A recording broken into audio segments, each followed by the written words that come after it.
Assalamualaikum warahmatullahi wabarakatuh. Halo semua, jumpa lagi dengan Investor Happy. Oke, kesempatan kali ini kita akan bahas salah satu emiten yang cukup menarik ya. Ini emiten di 50, dia sudah disupport terkuatnya cukup lama. Nah, ini sekalian juga menjawab pertanyaan dari subscriber channel Investor Happy ya. Ini pertanyaan dari Arpan Lim. Dia menanyakan request ya, Pak tolong bahas NASA, terima kasih ya. Oke, untuk teman yang mau request ya tulis saja ya, nanti kalau memang ada kesempatan insya Allah saya akan bikin ya. Ini juga sudah lama ya, 5 hari yang lalu saya baru sempat bikin, nanti tetap tak bikin ya teman. Misalnya saya tuh bisa, pasti akan saya bikin videonya ya. Nah, oke, sebelum pembahasan seperti biasa ya, kita disclaimer dulu bahwa di sini hanya sebatas berbagi informasi, bukan ajakan untuk beli ataupun jual di emiten yang terkait di video ini. Oke, kita akan bahas saham NASA ya. Nah, seperti biasa kita akan lihat dulu untuk core bisnisnya biar kita tahu perusahaan apa yang kita beli nanti ya. Nah, oke ya, NASA atau PT Andalan Perkasa Abadi. Nah, kalau kita lihat dari background kompaninya, ini dia bergerak di bidang properti teman ya. Ini salah satunya ini ya, butik hotel, butik villa nih ya. Mungkin teman yang di Jakarta pernah lihat butik hotel lah, ini miliknya dia ya. Terus ada juga Primer Hospital Asia, dia juga punya rumah sakit. Terus ada Ayana Village ya. Nah, ini ya tahu Ayana Village ini milik dia ya. Nah, oke, kita lihat dari segi shareholdernya. Nah, kalau untuk segi shareholdernya ini kurang ideal teman-teman ya. Kenapa? Untuk masyarakat ini lebih besar ya dari pengendalinya. Nah, masyarakat 57%, terus pengendalinya sekitar 42. Ini yang kurang ideal lah menurut saya ya. Nah, cuma saya belum ngecek detail apakah ini benar-benar masyarakat atau retail total, maksudnya benar-benar full retail ataupun nomen ya yang digunakan di sini. Saya belum ngecek juga. Nah, cuma kalau kita lihat sekilas ini masyarakat 57% ya. Cuma untuk saya ini kurang ideal ya, karena sudah kebanyakan ya. Kalau 40 masih cukup, batasnya di 40 kalau saya ya. Kalau udah kelewat 50 ini kurang ideal. Nah, untuk number shareholder atau jumlah pemegang saham ini belum ada penurunan ya, selama beberapa bulan ini belum ada penurunan signifikan. Biasanya saya akan nunggu ini turun dulu ya, banyak gitu, nanti akumulasi. Kalau saya sebetulnya ini saya juga masih sit and wait juga ya, masih nunggu. Cuma ini tak pantau, cukup menarik ya guys ya. Nanti kita lihat ya dari segi fundamentalnya biar teman tahu juga menariknya ya. Nah, oke, ini ya, kita note bersama bahwa ini shareholdernya yang belum menarik ini ya.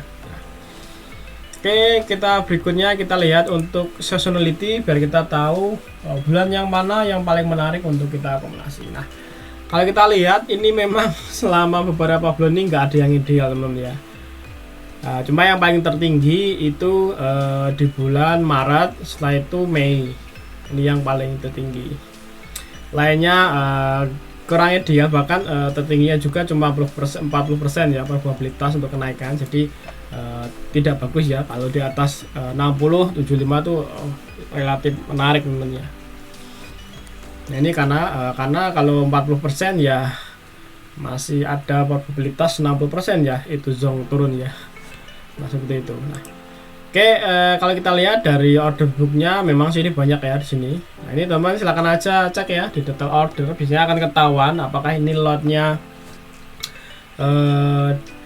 dari market maker ataupun retail ya, nanti akan ketahuan guys ya. Nah, ini silakan cek sendiri aja. Nah, berhubung aku nggak buka sekuritas lain ya, karena di Stockbit nggak bisa cek itu ya. Cuma kalau kayak di MOS Mandiri bisa atau MMC bisa ya, cek detail ordernya, nanti akan tahuan ini miliknya siapa-siapa ya. Nah, untuk caranya aku pernah bikin tutorialnya, nanti teman silahkan cari ya di galeri channel ini, silahkan cari cara cek lot atau bid taruhan bandar ya, atau yang diisi oleh market maker. Nanti ada beberapa tutorial ya, beberapa sekuritas sudah tak bikin nantinya.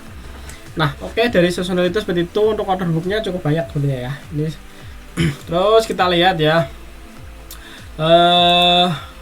ini udah. Nah, kita ke laporan keuangan dulu ya ini. Nah, biar lebih besar ya, karena ini cuma kecil. Nah, kita lihat untuk laporan keuangan. Nah, ini per kuartal ke-1 2023 teman ya. Nah, untuk segi asetnya ini cukup lumayan ya. Nah, ini ada aset sekitar 1,1 triliun teman ya. Ini triliun. Nah, ini sebenarnya turun tipis ya, dari sebelumnya 1,129 turun ke 1,128 triliun ya turun. Jadi ada turun sekitar 1 miliaran ya dari segi asetnya. Nah, ini cukup besar. Nah, cukup lah guys ya.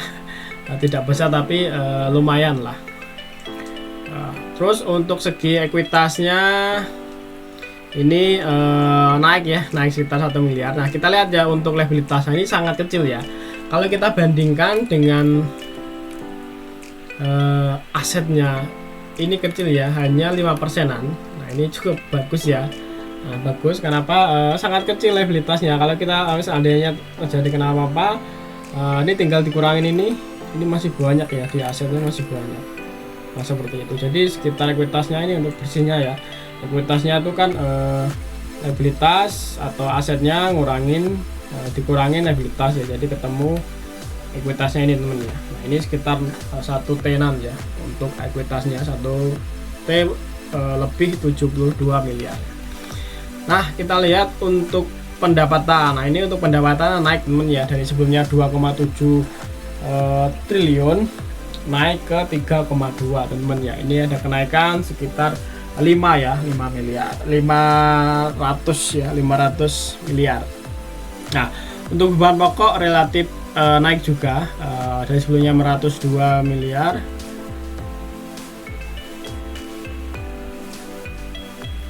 sorry teman-teman ya, di sini dalam bentuk rupiah ternyata ya, sorry.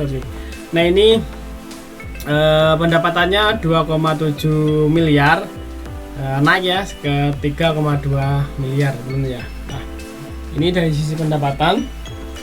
Nah, untuk beban pokoknya atau beban pendapatannya juga naik ya, dari sebelumnya 600 juta naik ke 971 juta ya. Jadi naik sekitar 300 jutaan. Nah, untuk labanya ya, ini kita lihat untuk labanya ini dari sebelumnya minus ya 500 juta naik ke 595. Jadi ada sekitar 200% ya dari sisi kenaikan labanya teman-teman ya. Untuk IPS-nya juga sama, dari sebelumnya 0,5 naik ke 0,5 miliar, 0,5 ya, 0,05 naik ya, dari sebelumnya minus 0,05 naik ke 0,5. Jadi sekitar 200% juga ya. Nah, lihat untuk cash flow-nya operasional juga sama ya. Nah, ini juga naik dari sebelumnya 5,8 naik ke 6,3 teman-teman. Oke, dari segi fundamental seperti itu teman-teman ya.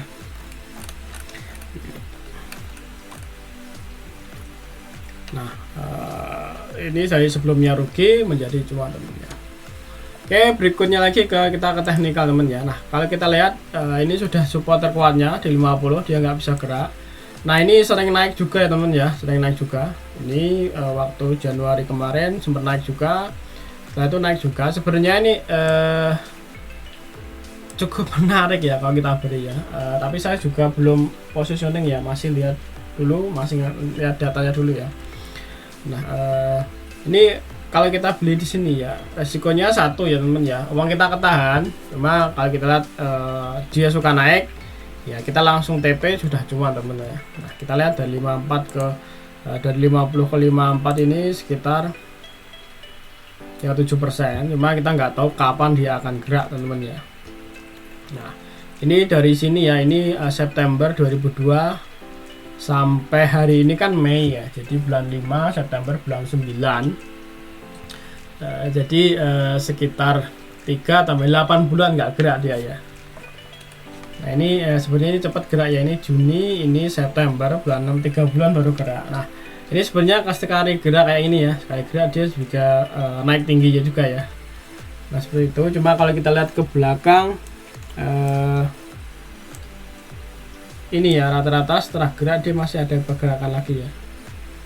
Nah, cuma kita nggak tahu akan seperti apa ya. Nah, seperti itu ya. Nah, Oke, kurang lebih seperti itu ya. Dari seasonality memang kurang ideal karena hanya 40%, jadi kita nggak tahu bulan mana yang paling bagus ya, karena nggak ada yang bagus, karena paling tinggi cuma 40%. Terus dari shareholder ya yang kurang bagus itu aja shareholder. Terus dari sisi laporan keuangan lumayan ya, emiten ini sudah mulai membukukan cuan setelah kemarin rugi 500 juta, jadi cuan sekitar 500 juta ya, jadi ya hampir 200% ya kenaikannya, karena sebelumnya min, sekarang jadi sudah enggak min lagi ya. Oke, kurang lebih seperti itu. Kalau teman-teman ada request atau pertanyaan, silahkan aja tulis di kolom komentar. Oke, terima kasih semua yang sudah nonton video ini. Sampai ketemu di video berikutnya. Happy cuan and happy investor. Bye bye.